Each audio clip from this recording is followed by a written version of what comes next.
Robert was a mature man, both fit and strikingly handsome. His salt and pepper hair spoke of wisdom earned through the years, and the lines etched on his face told stories of experiences that had shaped him into who he was. Once a carefree youth, he reveled in the nightlife of the bustling city. Dazzling club lights transformed the ordinary into the extraordinary. Drinks flowed like memories. Gambling offered a thrilling escape, and fleeting romances filled Robert's nights with passion and excitement.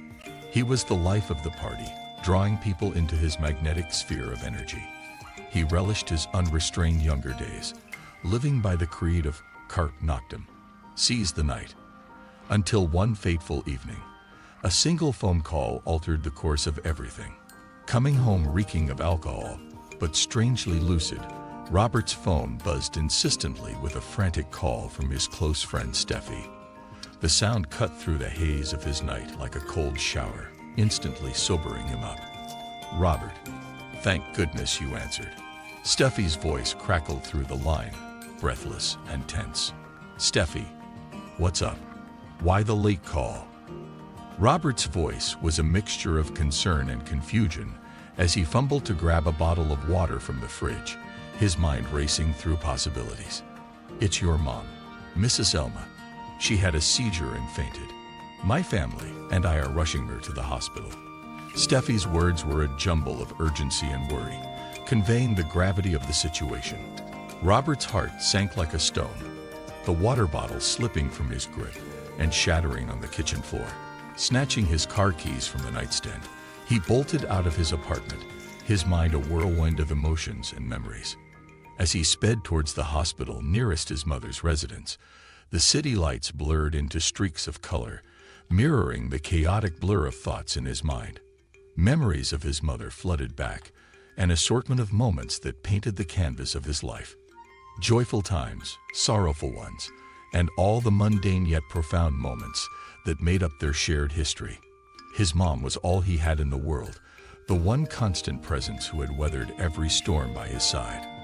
After his father's untimely exit from their lives, Robert had sought refuge in the whirlwind of the nightlife, a diversion from the searing pain of loss and abandonment. He had embraced the dazzling lights and the transient connections, all in an effort to fill the void. Yet, amidst the pulsating energy of the city's nights, he had overlooked a crucial detail: his mother's advancing age. "Steffi, how is she?" Robert, pallid and anxious, asked upon reaching the hospital. A brunette, her face streaked with tears, greeted him solemnly. Elma suddenly gasped and collapsed while chatting at her store. The attending doctor just confirmed a heart attack. Thankfully, they stabilized her. Crushed, Robert slumped into a nearby chair, tears streaming down his face. Steffi gently joined him, whispering, "Before this happened, Elma often told my mom and me how she wished you'd be by her side." After sharing her message, Steffi gradually stood up, giving Robert time to be immersed in his thoughts. As someone who knew him closely both as a friend and neighbor, Steffi was aware that Robert wasn't an easy person to guide. Hence, she chose to simply communicate his mother's wishes to him, in hopes that he would reconsider and embrace a more uncomplicated life in their hometown.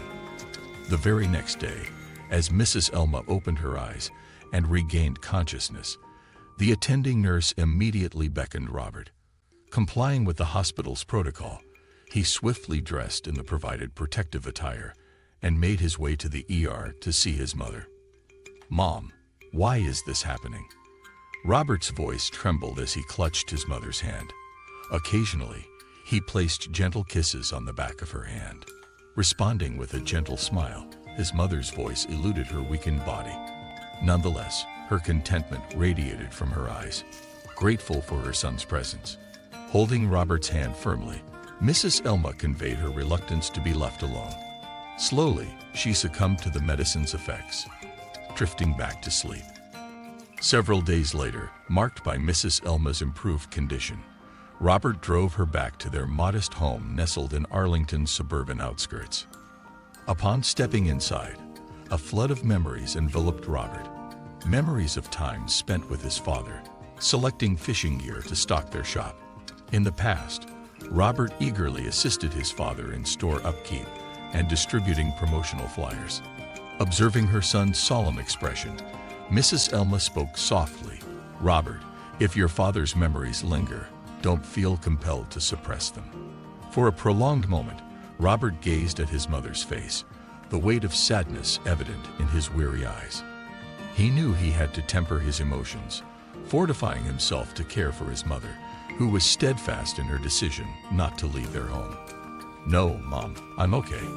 I'll find a way to reconcile with this pain so I can care for you," Robert reassured her, embracing her with unwavering warmth. From that day forward, Robert re-engaged with their home and shop. He dedicated himself to assisting his mother in shop maintenance and reorganization. Although the shop was small, Mrs. Elma resolved to uphold it as a cherished memento and a tribute to her late husband's memory. All the time and effort Robert spent with his mother made him realize what he'd missed before. He understood that his mom was everything.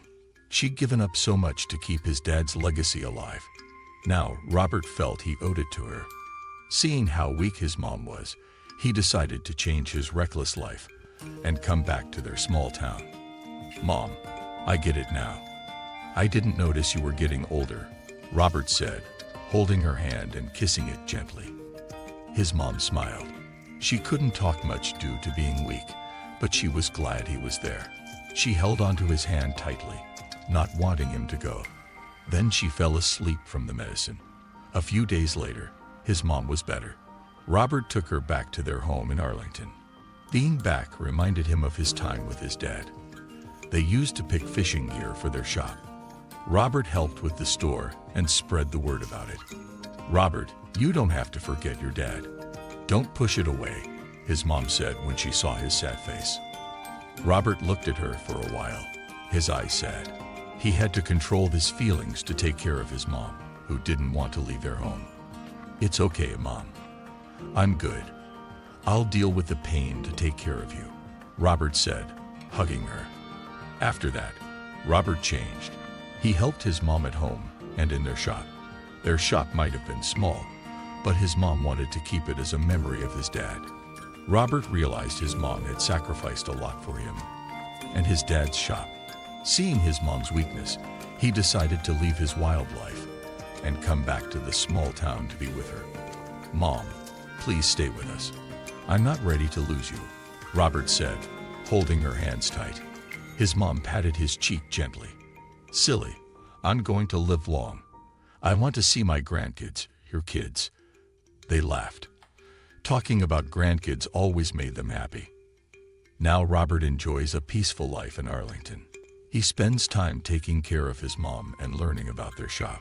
He's become an entrepreneur, working alongside his mom to keep their family store going, just like his dad would have wanted.